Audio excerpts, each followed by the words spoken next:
খালামণির বাড়িতে গিয়ে কি করলাম, কি খাওয়া দাওয়া হলো, কোথায় ঘুরতে গেলাম, তাই নিয়ে থাকছে আজকের ভিডিও। হাই ভিউয়ার্স, আসসালামু আলাইকুম। হাজির হয়ে গেলাম আরও একটি নতুন ব্লগ নিয়ে।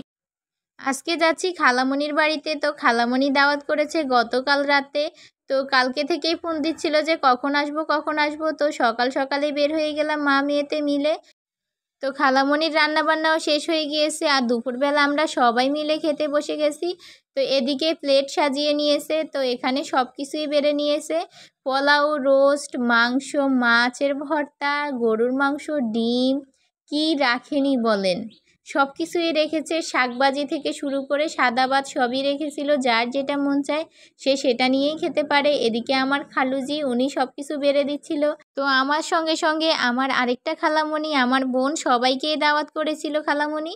তো এদিকে সবাই মিলেই আর কি খাওয়া দাওয়া করা শুরু করে দিয়েছে আর অনেকটাই মজা করেছিলাম, আনন্দ করেছিলাম। আসলে শহরে থাকলে তো এই জিনিসগুলো হয়ই না। তো সবাই মিলে একটা দিন অনেক ভালো করেই কাটালাম। তো এদিকে আমিও খেতে বসে গেছি। যদিও আমি 1 মাস ধরে ডায়েট করতেছি, প্রায় 6 কেজির মতো ওজন কমিয়ে বাড়িতে গেলাম। তো আসলে সেই 6 কেজি আবার পূরণ করে ঢাকায় ফিরে আসতে হলো। তো কী আর করব, বাড়িতে গিয়েছি, এত সুন্দর সুন্দর খাবার, ভালো ভালো খাবার যদি রেডি করে সামনে এনে দেয়, না খেয়ে তো থাকাই যায় না। তো আমি কোনো রকম ডায়েট করিনি। ঈদের সময়টা যে কয়েকদিন বাড়িতে ছিলাম ভরপুর খেয়েছি। তো খালামণির বাসাতেও সব কিছুই খেয়েছিলাম। তো খাওয়া দাওয়া শেষ করার পর মামতো ভাই আইসক্রিম নিয়ে আসছে সবার জন্যে। তো আমরা সবাই মিলে এখন আইসক্রিম খাচ্ছিলাম আর গল্প করতেছিলাম। এদিকে আমার বোন খালামণিদের কাছ থেকে কামেরাঙ্গা পাড়তেছিল আর আমার মেয়ে দেখেন কি করতেছে। ও তো সবগুলো কুড়িয়ে কুড়িয়ে ব্যাগের মধ্যে নিচ্ছিল, যতই আমি ডাকাডাকি করতেছিলাম আমার কথা শুনেই না। আর খালামণিদের কাছে কামেরাঙ্গা অনেক মিষ্টি। তো বিকেলবেলা আমরা রেডি হয়ে নিয়েছি, একটু ঘুরতে যাব। আর খালামণিদের বাসার পাশেই একটা পার্ক আছে নদীর পাড়ে, তো সেখানে আমরা সবাই মিলে ঘুরতে যাব। যেহেতু আসছি তো সবাই মিলে একটু ঘোরাফেরাও করব, গল্প করা তো হয়েছেই। তো এবার আমরা সবাই মিলে যাচ্ছি ঘুরতে। আর এই জায়গাটাতে আমি যাব করে একবারও আমার যাওয়া হয়নি। যতবারই গ্রামে আসি ততবারই ভাবি যে যাব, আর একবারও যাওয়া হয়নি। তো এই প্রথমবারই আমি এখানে আসলাম। গ্রাম্য পরিবেশে ঘুরতে যাওয়ার মজাই আলাদা। আর শহরের মধ্যে তো কোথাও ঘুরতে যাওয়ার নাম নিলে জ্যামের মধ্যে পড়লে আর ঘুরতে যাওয়ার ইচ্ছেই থাকে না। তো এখানে আসছি একদম খোলামেলা পরিবেশে, খুবই সুন্দর পরিবেশ।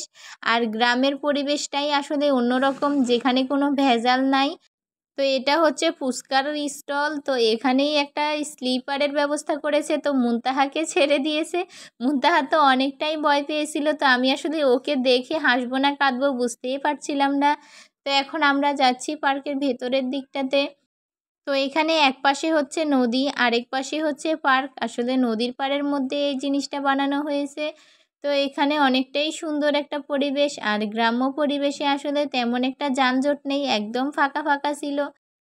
তো এটা হচ্ছে নদীর মধ্যে ভাসমান একটা স্টুডিও, এখানে সবাই ছবি তোলে। তো ছবি তোলার জন্যে টাকা দিয়ে ঢুকতে হয়, এটার মধ্যে 20 টাকা করে নেয়।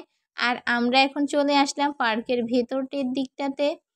তো এখানে বাচ্চাদের জন্য কিছু বিনোদনের ব্যবস্থা করা আছে। তো মুনতাহাকে নিয়ে ভেতরের দিকটাতে আসলাম, আর মুনতাহা যাই দেখতেছে তার মধ্যে উঠতে চাচ্ছিল। তো ঘোড়ার মধ্যে উঠতে চেয়েছিল, যেহেতু ঘোড়ার মধ্যে উঠলেও পড়ে যাওয়ার সম্ভাবনা আছে, তাই আমি ওকে এই চরকিটার মধ্যে বসিয়ে দিলাম। আর এটার মধ্যে মুনতাহা একাই ছিল, একা একাই ঘুরতেছিল, কেউ ছিল না মুনতাহার সঙ্গে।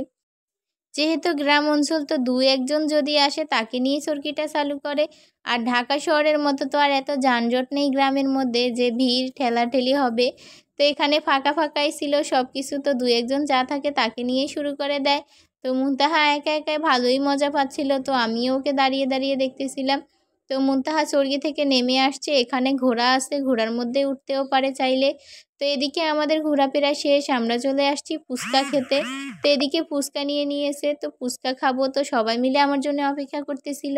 তো আমিও চলে আসলাম ফুচকা খাওয়ার জন্যে। আর ওদিকে তো মুনতাহা সবার আগে একটা প্লেট নিয়ে বসেছে। আর এখানকার ফুচকাগুলো অনেক মজা ছিল, আমি প্রথমে ভাবতেই পারিনি যে এত মজা হবে ফুচকাগুলো। তো আজকের ভিডিওটা এ পর্যন্তই। আল্লাহ হাফেজ।